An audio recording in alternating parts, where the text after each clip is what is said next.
হৈছে একদম সহজ সৰল কাহিনী এটা সকলো মানুহে নিজকে ৰিলেট কৰিব পৰা একদম ধুনীয়া কাহিনী এটাৰে আৰু আটাইতকৈ ডাঙৰ কথাটো হৈছে ইয়াত যথেষ্ট সংখ্যক পুৰণি শিল্পীৰ সমাহাৰ ঘটিছে মৃদুলা বৰুৱা বাইদেউৰ পৰা অৰুণ হাজৰিকা ছাৰৰ পৰা আৰম্ভ কৰি সকলোখিনি মানুহে আৰু মানে আমি যিহেতু মইতো বাৰু মাজতে আছোঁ মোতকৈ পিছত অহাও বহুত নতুন ল'ৰা ছোৱালীও আছে গতিকে আটাই মিলি বৰ ধুনীয়াকৈ কাম এটা কৰিছে গানকেইটা আপোনালোকে দেখিলেই আৰু আজিকালিৰ দৰ্শকে নিশ্চয় প্ৰথমে গান চাই পোষ্টাৰ চাই ট্ৰেইলাৰ চাব টিজাৰ চাব গতিকে এই সকলোবোৰ আপোনালোকে ভাল পাব বুলি আমি আশাবাদী খুব সোনকালে দিফলো আপোনালোকৰ মাজলৈ আহি আছে অসমৰ দুগৰাকী কিংবদন্তি প্ৰাণৰ শিল্পী জুবিন গাৰ্গ আৰু প্ৰয়াত গায়ত্ৰী হাজৰিকালৈ শ্ৰদ্ধাঞ্জলি জনাই নিজৰ প্ৰথম অসমীয়া পূৰ্ণদৈৰ্ঘ্যৰ চলচ্চিত্ৰ ডিফলৰ প্ৰচাৰ অভিযানৰ আনুষ্ঠানিক আৰম্ভ কৰিলে বৰলুইত প্ৰডাকশ্যনে চলচ্চিত্ৰখনৰ জৰিয়তে আজিও জীৱন্ত হৈ থকা এই দুয়োগৰাকী কিংবদন্তি শিল্পীৰ কণ্ঠক স্মৰণ কৰি আয়োজন কৰা এই আৱেগঘন কাৰ্যসূচীয়ে ডিফলৰ মুক্তিযাত্ৰাৰ সূচনা কৰে উল্লেখ্য যে চলিত বৰ্ষৰ ২১ আগষ্ট সমগ্ৰ ৰাজ্যৰ ছবিগৃহত মুক্তি লাভ কৰিব ডিফলো ছবিখনে এই ছবিখনৰ মুক্তিৰ পূৰ্বে আয়োজন কৰা এই বিশেষ অনুষ্ঠানটোৱে চলচ্চিত্ৰখনক কেন্দ্ৰ কৰি অনুষ্ঠিত প্ৰথম ৰাজহুৱা কাৰ্যসূচী চলচ্চিত্ৰ জগতৰ সদস্য সংগীতপ্ৰেমী সংবাদ মাধ্যমৰ প্ৰতিনিধি আৰু দুয়োগৰাকী মহীৰূপৰ অনুৰাগীয়ে অনুষ্ঠানটোত অংশগ্ৰহণ কৰে অসমীয়া সংগীতলৈ তেওঁলোকৰ অন্যান্য অৱদানক সশ্ৰদ্ধা স্মৰণ কৰে আয়োজকসকলে একে সময়তে আজিও প্ৰজন্মৰ পিছত প্ৰজন্মক অনুপ্ৰাণিত কৰি থকা এই দুয়োগৰাকী শিল্পীৰ স্মৰণীয় সংগীত ঐতিহ্য উদযাপন কৰে অনুষ্ঠানটোৱে অনুষ্ঠানটোৰ অন্যতম মূল আকৰ্ষণ আছিল সৰগী সপোন শীৰ্ষক গীতটোৰ আনুষ্ঠানিক উন্মোচন জুবিন গাৰ্গ আৰু গায়ত্ৰী হাজৰিকাৰ কণ্ঠৰে সজোৱা এই প্ৰেমমূলক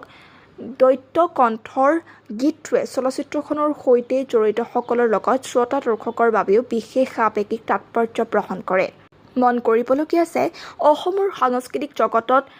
আমলিন চাপ এৰি যোৱা এই দুয়োগৰাকী শিল্পীৰ শেষ মুহূৰ্তৰ সৃষ্টিসমূহৰ ভিতৰত এই গীতটো অন্যতম এই উপলক্ষে নিজৰ প্ৰতিক্ৰিয়া ব্যক্ত কৰি পৰিচালক নেকিবে কয় যে গতানুগতিক গীত উন্মোচনৰ সলনি শ্ৰদ্ধাঞ্জলিৰে চলচ্চিত্ৰখনৰ প্ৰচাৰ যাত্ৰা আৰম্ভ কৰাৰ সিদ্ধান্ত দলটোৱে সচেতনভাৱেই গ্ৰহণ কৰিছিল তেওঁ কয় জুবিন দাৰ দৰে এজন কিংবদন্তি শিল্পীৰ কণ্ঠ আমাৰ চলচ্চিত্ৰত অন্তৰ্ভুক্ত হোৱাটোৱে আমাৰ বাবে এক আশীৰ্বাদ ইয়াৰ সৈতে গায়ত্ৰীবাৰ সুমধুৰ কণ্ঠও ৰেকৰ্ড কৰাৰ সুযোগ পাইছোঁ এই গীতটো আমাৰ বাবে কেৱল এটা বাণিজ্যিক গীত নহয় এয়া হৈছে এক গভীৰ আৱেগিক অনুভূতিৰ বাহক গীতটোৰ উপস্থিতিয়ে আমাৰ চলচ্চিত্ৰখনক এক ভিন্ন আৱেগিক মাত্ৰালৈ লৈ গৈছে সেইবাবে গতানুগতিক গীত উন্মোচনৰ পৰিৱৰ্তে জুবিন দা আৰু গায়ত্ৰীবাক শ্ৰদ্ধাঞ্জলি জনোৱাৰ মাজেৰে চলচ্চিত্ৰখনৰ মুক্তিযাত্ৰাৰ প্ৰথম পদক্ষেপ আগবঢ়োৱাৰ সিদ্ধান্ত লৈছিলোঁ দুয়োগৰাকী শিল্পীৰ সৈতে কাম কৰাৰ অভিজ্ঞতাৰ কথা স্মৰণ কৰি নেকিবে কয় যে গীতসমূহৰ ৰেকৰ্ডিং পৰ্ব চলচ্চিত্ৰখনৰ সমগ্ৰ যাত্ৰাৰ আটাইতকৈ স্মৰণীয় আৰু আৱেগঘন মুহূৰ্তসমূহৰ অন্যতম আছিল তেওঁ লগতে কয় জুবিন দা আৰু গায়ত্ৰীবাৰ সৈতে কাম কৰাৰ অভিজ্ঞতা আমাৰ বাবে সঁচাকৈ অপূৰ্ব আছিল জুবিন দাক গীত ৰেকৰ্ড কৰাৰ কৰাটো যেন এক যাদুকৰী অনুভৱ আছিল তেওঁৰ এই সৃষ্টিশীল মুহূৰ্তসমূহ উপভোগ কৰাটো কোনো আন্তঃৰাষ্ট্ৰীয় মানদণ্ডৰ লাইভ কনচাৰ্ট চোৱাৰ সমানেই ৰোমাঞ্চকৰ আৰু মুগ্ধকৰ আছিল আনহাতে গায়ত্ৰীবা আছিল একেই সময়তে অতি প্ৰনোচ্ছল আন্তৰিক আৰু নিজৰ কামৰ প্ৰতি অত্যন্ত নিষ্ঠাবান তেওঁলোকে দুয়োগৰাকীৰ সৈতে কাম কৰি আমি অসীম আনন্দ আৰু তৃপ্তি লাভ কৰিছিলোঁ আজি তেওঁলোকৰ অনুপস্থিতিয়ে আমি গভীৰভাৱে অনুভৱ কৰোঁ তথাপিও তেওঁলোকৰ স্মৃতি আৰু কণ্ঠ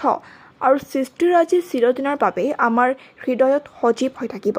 ইফালে চলচ্চিত্ৰ নিৰ্মাতাকাৰীৰ গৰাকীৰ মতে সৰগী সপোন গীতটোৱে ডিফলৰ কাহিনীত এক অত্যন্ত গুৰুত্বপূৰ্ণ স্থান অধিকাৰ কৰি আছে প্ৰেম ৰোমাঞ্চ হাস্যৰস দায়িত্ববোধ